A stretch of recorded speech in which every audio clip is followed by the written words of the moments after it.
Hello and welcome back to our podcast. My name is Dr. Alison Chiwara. I'm the CEO and founder of Human-Focused Ltd, a company that is truly dedicated to creating happier and healthier communities and societies. Today, our podcast is going to be on the 7 A's of attracting opportunity amongst many thorns that we already know. It's a prickly path to purpose, isn't it, sometimes? They say every rose has its thorns. But what they don't tell you is that sometimes the thorns come first. Before even the bloom, before the beauty, and before the incredible breakthroughs. Today, what I want to do is I want us to peel back on the petals of our journey to talking about the real, raw, and literally often unfiltered stuff. How do you attract opportunity when it feels like a cactus? Because sometimes it does. When every yes seems like it's covered or comes with 10 rejections before the yes. When the world tells us to bloom when we're planted. Oh gosh, I've heard that so many times. But they forget to mention that they, or some of us, or some of you, are planted in hard spaces, in concrete, in clay. Let's talk about that. Because you see, many of us don't start at the top. We don't always start in rooms where our names are being pronounced. Nor do we start at tables where no one saved us a seat. It's often, at tables where no one saved us a seat. And we often come in with dreams much bigger than our bank accounts and visions much louder than the validation we're actually getting. And yet, we're still here, right? We're still trying to rise. We're still trying to attract opportunities amongst the several thorns. But how? Well, let me introduce you to something I've lived and seen in leaders, misfits, change makers, and beautiful people around the globe. And I put together what I want to call the 7 A's of attracting opportunity. The first one is awareness. Oh gosh, you cannot attract what you're not aware you carry. Let me ask you this. Do you really know what you bring to the table? Somebody asked me this. Not what's on your CV or what your CV says. Not what your boss thinks. Not what your story or your upbringing, your quirks or your failures are carved into your soul. What is it that you bring to the table? The first step to attracting light is knowing you're not in the dark. I remember a time when I downplayed my Africanness, I suppose, in boardrooms, till one day I realized that same background, that same rhythm, that same metaphor, filled way of speaking was what made me different. And that was magic. It was gold.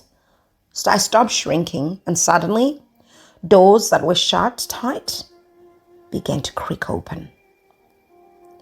The question is, what if the thing that you've been hiding is the exact thing that you actually need to move to the next level? Think about that. So awareness. The second one that I want to talk to you about is alignment. When your internal compass meets your external call.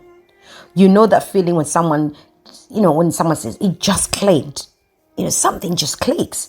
When you're doing what feels like you, what feels natural to you, like it makes sense. This is so natural for me. That's alignment. It's when your why hugs your what. It's your how begins. It's when time when your how begins to stop hurting you. Some may call it spiritual, but it's that alignment. Some call it psychological flow, but I call it the sweet spot of divine chaos and clarity. It's where opportunities recognize you because you are finally recognizing yourself. So we've done the work with awareness. Now we are aligning ourselves. The third one is audacity. You can't attract what you're too shy to claim. Let me be real here. Opportunities don't like quietness. They don't like little shimmers of some things. They like presence. They like the woman who walks in with hope stitched in her stride. The man who shows up like he belongs, even if he has imposter syndrome in his pocket, okay? The young person who dares to put CEO in their bio before anyone else believes it. My mother used to say, "Jnetwa ne hana, hashichagwe ne maziso." Yes, I'll repeat that. My mother used to say, what is done with conviction does not need visual approval. Whew. Audacity is not ignorance or arrogance. It's divine confidence. It's confidence and trust. And it's trust me. It's saying, trust me. And the universe backs boldness. Believe me, you. The fourth one is adaptability, because life doesn't follow your script. Sometimes the blessings actually come in a box you didn't order, right? Sometimes you're meant to be the keynote speaker, but instead you're passing out water bottles backstage, etc. Can you still hold your posture? Can you still hold your vision when that is happening? Adaptability isn't losing yourself. It's learning to bend without breaking. It's almost like spiritual yoga. But here, I want to be honest. Purpose often has detours. And resilience, well, that's flex. Okay? So adaptability is key, because it doesn't, your blessings don't always come in a box you recognize. And you have to bend yourself without breaking in order to be adaptable. The fifth one that I always talk about is appreciation. Gratitude is a magnet. Before your big gig or whatever you want to call it, can you thank the universe for the small room? Can you thank those that have helped you along for this, what feels like a small opportunity, but it's the beginning of something big? Before the 6-figure deals, can you celebrate the one follower who messaged you and just say thank you? Because nothing blocks opportunity like entitlement. Trust me. Appreciation tunes your spirit to receive. It lifts your eyes from what's missing to what's already multiplying, okay? To say thank you to the thorn, to the lesson, to the no that made you grow. Just say thank you.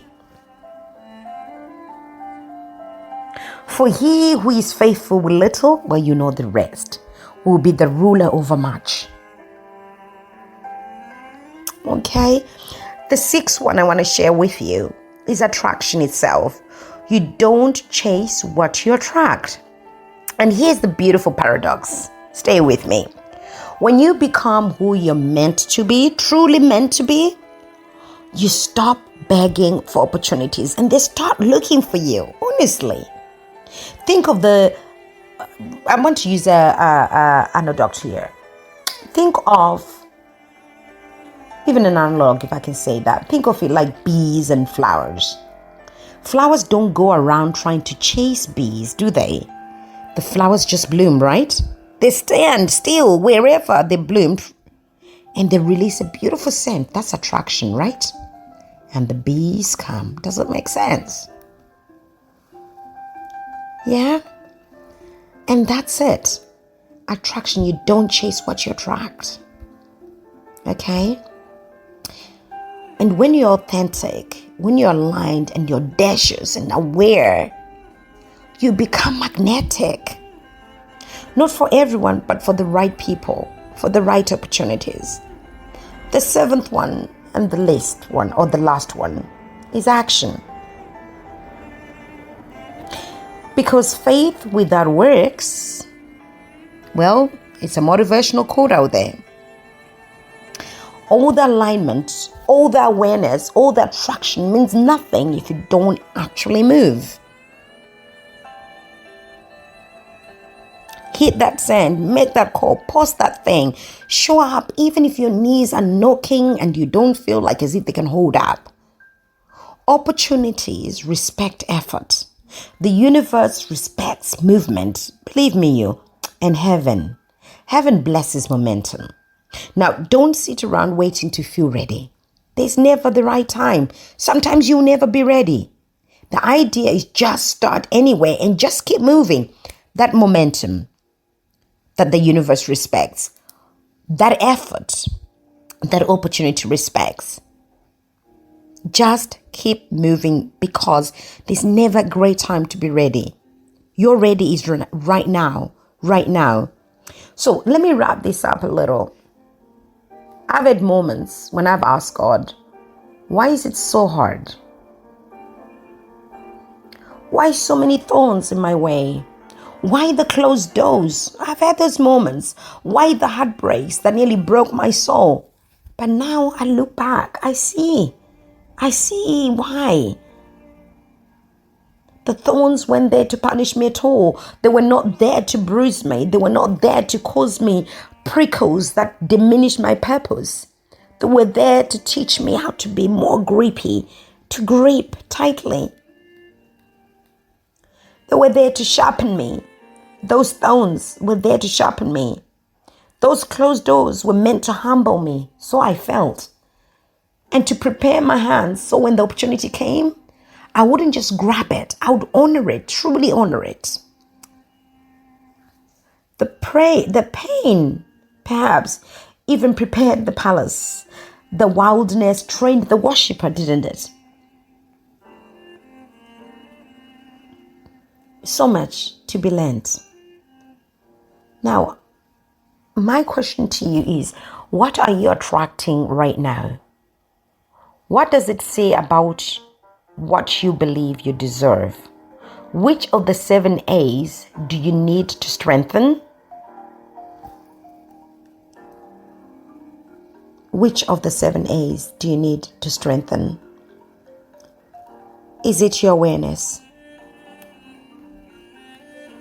Is it your alignment? Is it your audacity?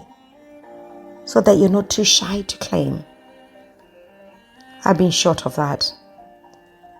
Is it adaptability because life doesn't follow your script? Is it appreciation, living a life of gratitude? Is it the attraction itself that maybe you are inviting the bees when you should be sending the scent for the bees to come to you? What is it? Or is it that just this missing action? Because we said faith without works. We said it here, didn't we? So, which of the 7 A's do you really need to work on? Or are you just hiding your thorns or letting them remind you of your strength? Are you? So here's the deal. Don't curse the prickles. Don't resent the pauses, the delays that you've had, the stumbles, the twists and turns, as I always say on these entrepreneurial journeys. Just keep blooming from where you are. Just keep aligning and keep laughing through it. Cry if you must, but don't quit. That's the thing. Don't quit. Because one day you'll look back and realize those thorns didn't stop the bloom. They actually shaped who you became.